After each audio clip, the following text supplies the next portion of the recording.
Tu me parlais d'un rôle important aussi, des managers, hein, le relais managérial, leur sensibilisation et l'adoption, peut-être tu reviendras tout à l'heure, Oui.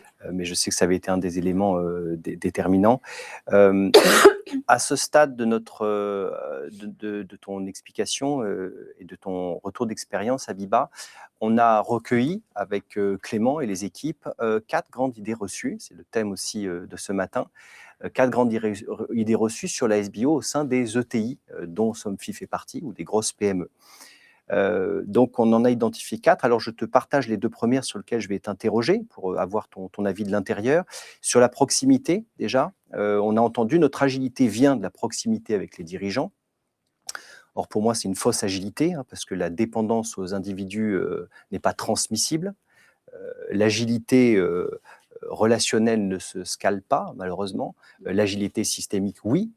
Donc la SBO, l'ambition de la SBO permettrait de passer de « je sais qui appeler » à « je sais quoi mobiliser ». Donc je vais t'interroger sur cette partie-là. Et sur la deuxième idée reçue, c'est sur la taille. Et là, on a parfois, on est beaucoup trop grand, c'est compliqué pour lancer une SBO aujourd'hui, ou nous sommes trop petits pour structurer les compétences. Or, dans les petites structures, les rôles sont en général plus flous, les dépendances sont fortes, on a parfois de la sursollicitation ou sous-sollicitation, et puis surtout, ça coûte plus cher. Les risques sont évidemment majeurs. La SBO donc, permettrait, sur la taille, de clarifier les contributions, d'accélérer la mobilité et de gérer un meilleur staffing. Et le conseil, nous, qu'on donne justement, c'est d'avoir plutôt des petits périmètres sur des compétences critiques, et en effet, comme tu le disais, plutôt peu de compétences. Donc, de ton expérience, qu'est-ce que tu peux nous dire éventuellement sur la proximité dirigeant ou sur la taille, justement, pour Somfy, pour la mise en place de la SBO? Alors effectivement, c'est une idée reçue de penser que la taille d'une entreprise est un obstacle. Qu'on soit une ETI ou un groupe du CAC 40, on est tous confrontés à une certaine agilité de nos équipes, à une polyvalence, et nous sommes en transformation continue aujourd'hui, quelle que soit la taille de l'entreprise. Et il est important, tout comme il est important de maîtriser les données de l'entreprise, il est important de maîtriser les compétences d'une entreprise. Donc les compétences, c'est effectivement un levier clé, parce que c'est à partir des compétences qu'on peut recruter. Donc le recrutement, un recrutement fiable est important quand on investit dans la mise en place de référentiels de compétences, et ne pas le faire, le coût. Je n'ose pas voir le coût important en termes d'erreurs de recrutement ou de mauvais positionnement d'un collaborateur dans une entreprise.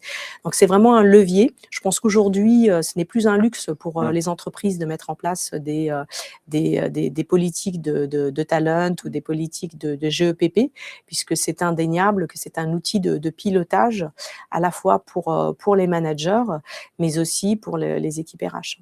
D'accord. Donc la taille n'est pas forcément La taille n'est pas un frein. un frein pour Tout toi. à fait. D'accord. On a 2 autres idées reçues qui sont remontées pour préparer cette intervention sur la polyvalence.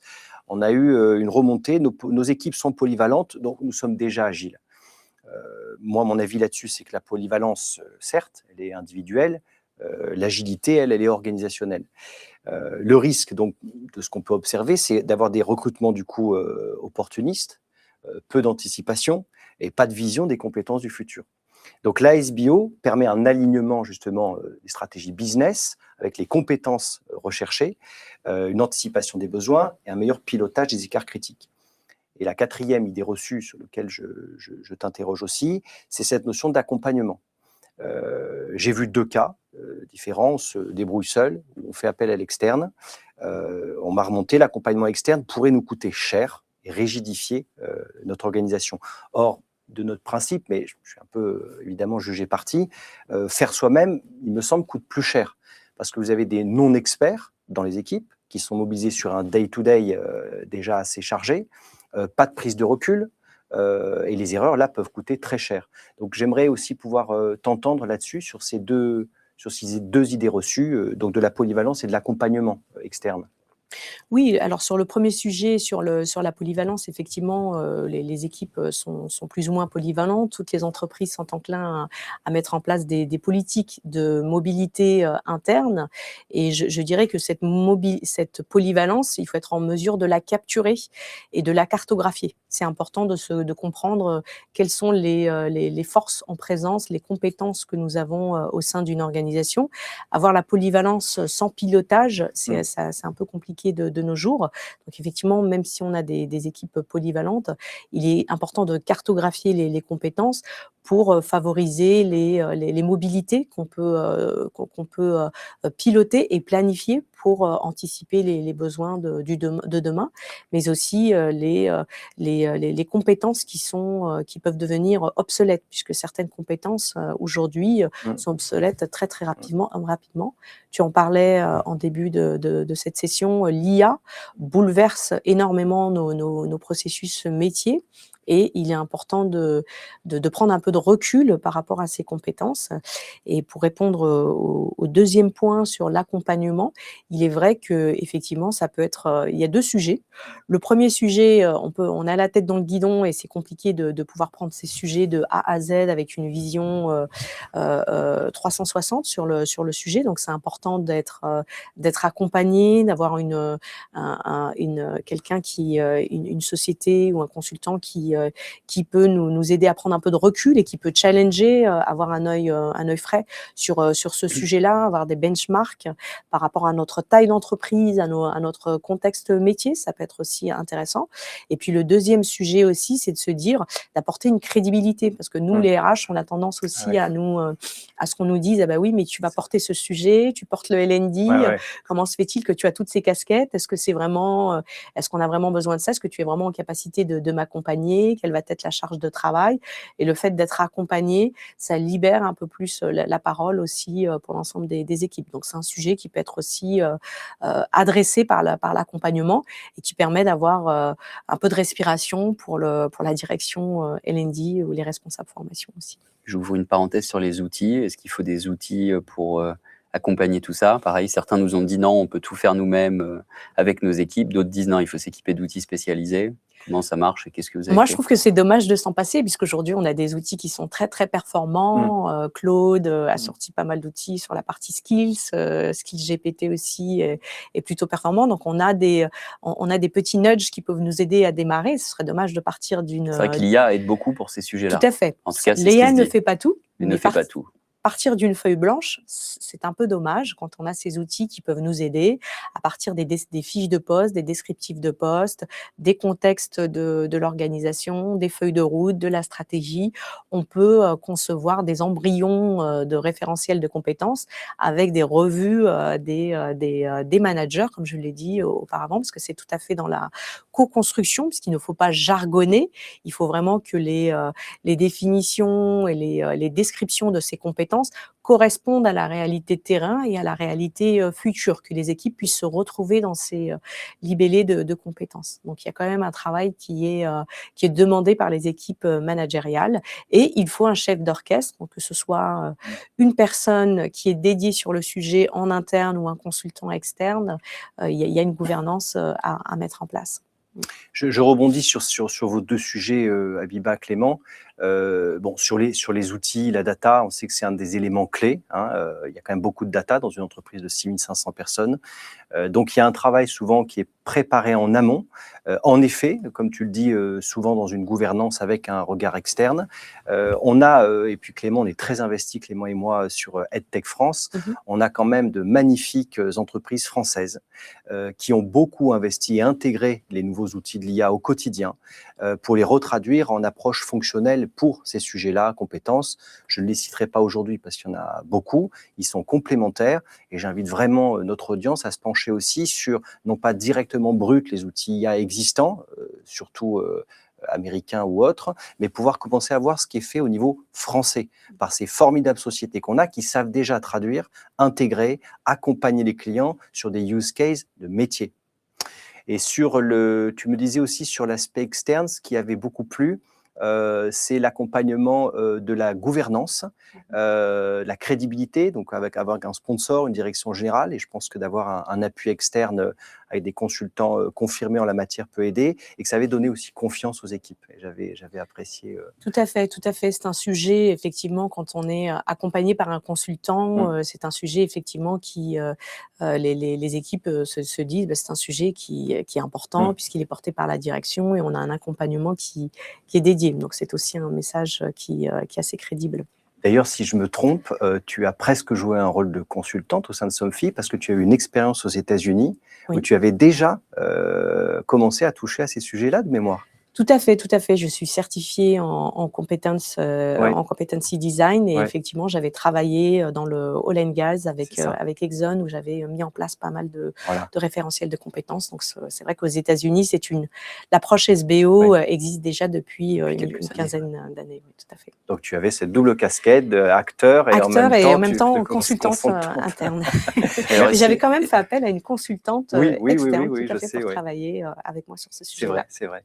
Est-ce que vous avez la réponse de pourquoi aux États-Unis, ça fait 15 ans qu'on le fait, et en France, ça fait 1 an, et encore, tu le disais, il y a vraiment une dizaine d'entreprises qui l'ont mis en place. C'est quoi la raison? C'est parce que les Américains vont toujours plus vite que les Européens, ou c'est parce que le monde a changé rapidement récemment? Est-ce que vous avez une réponse? Des décisions directement sur X, donc ça va plus vite.